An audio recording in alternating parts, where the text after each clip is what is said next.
হঠাৎ করে ঠিক সন্ধ্যাবেলা যখন মানে আমরা চলে আসছি সবাই যে যার মতো এবার বাড়ি ফিরতে হবে, সেই সময় এসে আমার জামার কলার ধরে তুলছে গাড়িতে। আমি বললাম আমি তো কিছু করিনি এখানে, মানে কিছু করিনি, মানে ভাঙচুর বা অত্যাচার এই ধরনের কিছুর সাথে আমি যুক্ত নই। তো বলছে চল লালবাজারে চল, তারপর দেখা যাবে। কিন্তু লালবাজারে গিয়ে দেখলাম সেদিন প্রায় 125-30 জন বিভিন্ন জায়গা থেকে তাদেরকে অ্যারেস্ট করে নিয়ে এসছে।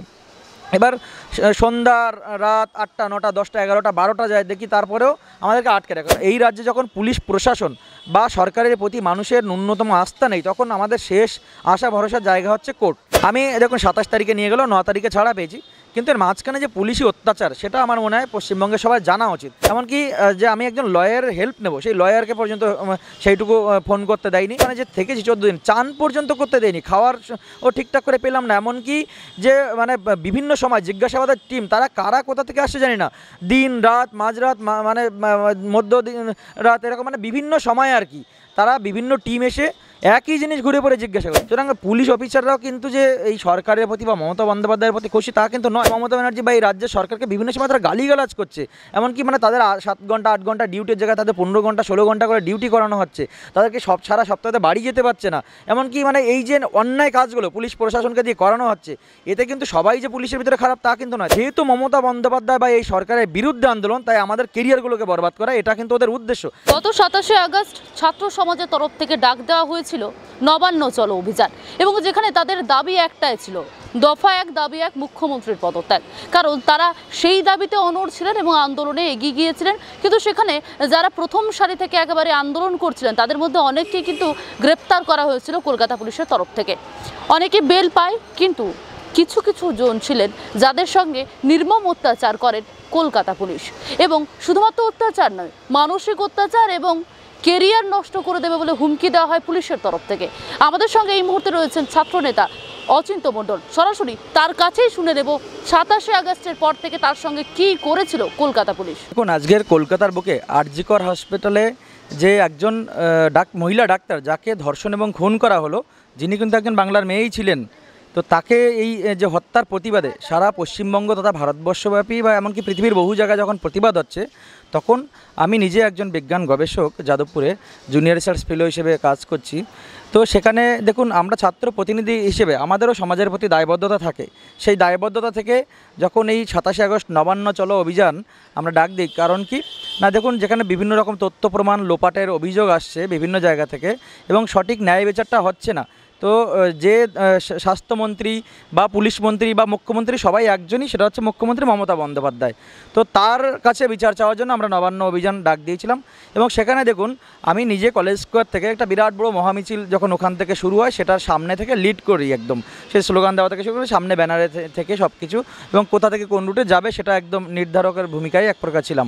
তো সেখান থেকে ধর্মতলা হয়ে ইডেন গার্ডেন হয়ে বাবুঘাট হয়ে যখন একবার ওই প্রিন্সেপ ঘাটের কাছাকাছি পৌঁছায়, সেই সময় দেখলাম পুলিশে হঠাৎ মানে জল কামান বা রাবার বুলেট, টিয়ার গ্যাস, লাঠিচার্জ সব কিছু শুরু হয়ে যায়।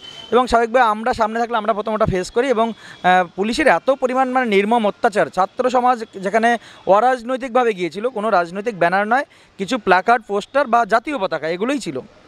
তো সেখানে যখন পুলিশি অত্যাচার হয়, তখন আমরা যখন পেছনের দিকটায় দৌড়ে আবার ফেরত আসি, সবাই মানে সবাই প্রাণ বাঁচানো এরকম একটা বিষয় আর কি, যেখানে শুধুমাত্র ছাত্র না, যে সমাজের বহু মানে মা বোনেরা, দিদিরা থেকে শুরু করে অনেক দাদারা পর্যন্ত সেখানে এসছে এবং সবাই প্রতিবাদে সামিল হয়েছে অরাজনৈতিকভাবে।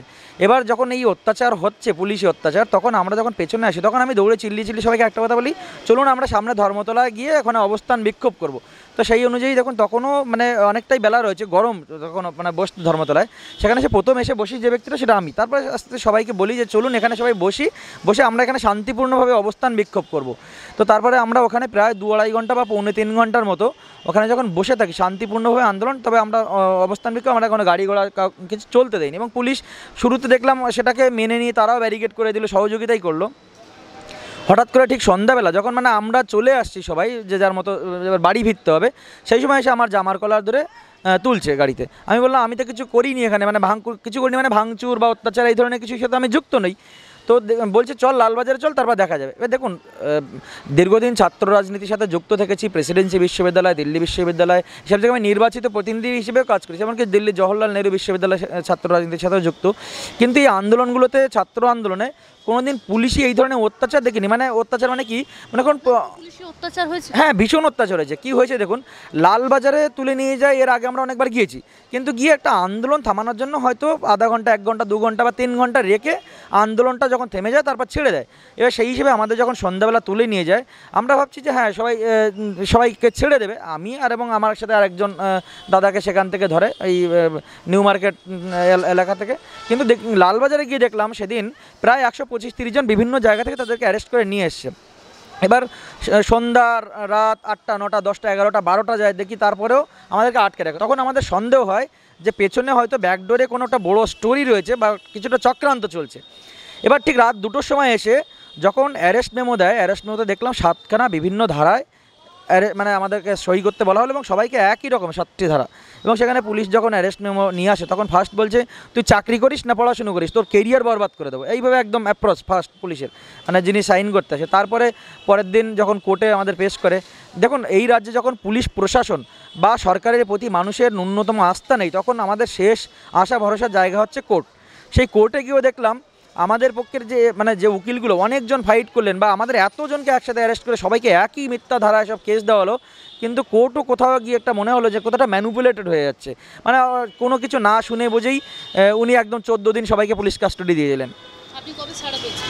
আমি দেখুন 27 তারিখে নিয়ে গেল, 9 তারিখে ছাড়া পেয়েছি। কিন্তু এর মাঝখানে যে পুলিশি অত্যাচার, সেটা আমার মনে হয় পশ্চিমবঙ্গে সবাই জানা উচিত। যেরকম একজন কেউ যদি অ্যারেস্ট হয়, অন্তত তার বাড়ির লোকজনকে ফোন করতে দেওয়া, এটা মনে হয় সবাই। বাড়িতে জানানো হয়? না, আমার বাড়িতে তারাও জানায়নি বা আমাকে জানাতেও দেওয়া হয়নি। এমনকি যে আমি একজন লয়ারের হেল্প নেব, সেই লয়ারকে পর্যন্ত সেইটুকু ফোন করতে দেয়নি।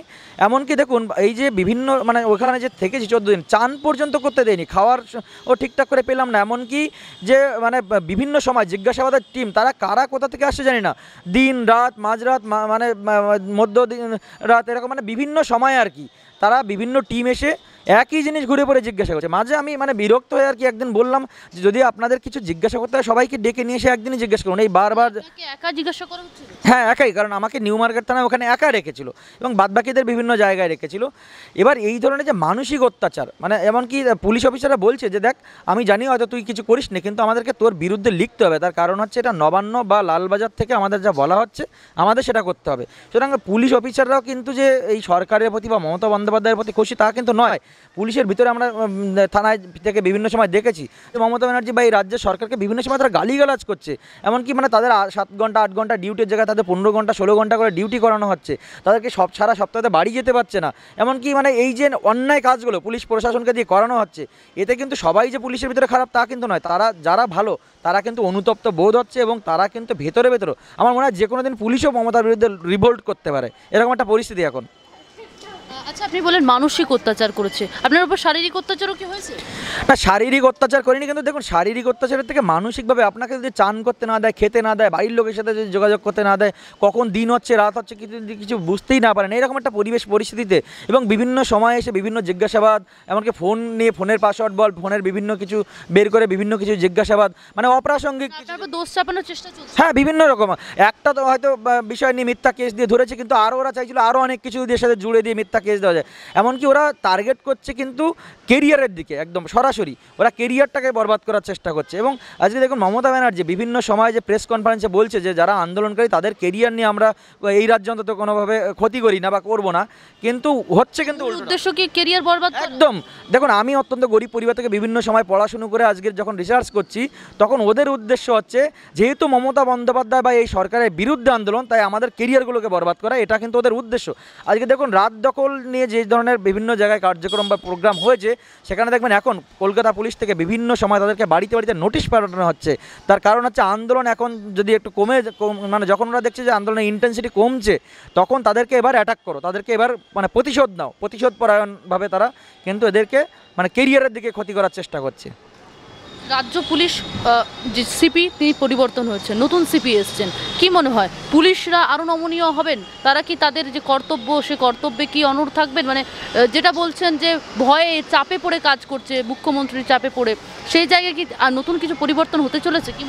মমতা ব্যানার্জি জুনিয়র ডাক্তারদেরকে যে আন্দোলনটা ছিল, ওদের সবাইকে মুরগি বানালেন, সোজা কথা। তার কারণ দেখুন এখানে কিন্তু রুটিন ট্রান্সফার করলেন, এবং ট্রান্সফারটা কি আগামীতে 2026-এর যে নির্বাচন আসছে তার জন্য কিন্তু একটা পরিকল্পনা করে উনি এগোলেন, এবং ওনার পছন্দ মতো জায়গায় যাকে যেখানে দেওয়া সেখানেই দিলেন। এটা আন্দোলনের কোনো জয় জয়কার বলে আমি অন্তত দেখছি না, বরং তাদেরকে মুরগি বানিয়ে এখানে ওনার ইচ্ছা মতো জায়গায় সে বিভিন্ন পুলিশ অফিসারকে পোস্টিং করলেন। এবং উনি দেখবেন প্রেস কনফারেন্সে একটা কথা বললেন যে বিনীত গোয়েলকে এমন জায়গায় দেওয়া হচ্ছে তার পছন্দের জায়গা, এমনকি আমি মনে করি অন্তত প্রমোশন করানো হয়েছে বিনীত গোয়েলকে। তাকে সে ছিল একটা দায়িত্ব, এখন তাকে তিনখানা দপ্তর দেওয়া হয়েছে। সুতরাং এই আন্দোলনে মমতা ব্যানার্জি কিন্তু চালাক চতুরি করেছেন, ছল চাতুরি, এবং জুনিয়র ডাক্তার হয়তো ভাবছেন যে তারা আন্দোলনে জয় জয়কার পেয়েছেন। এখনও পর্যন্ত যেগুলো প্রতিশ্রুতি দিয়েছে সেগুলো তো পূরণ হয়ইনি।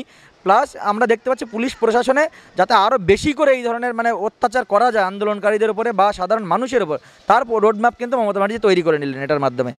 বাংলা হান্টের আরো খবর দেখতে নজর রাখুন। বাংলা খবর মানেই বাংলা হান্ট।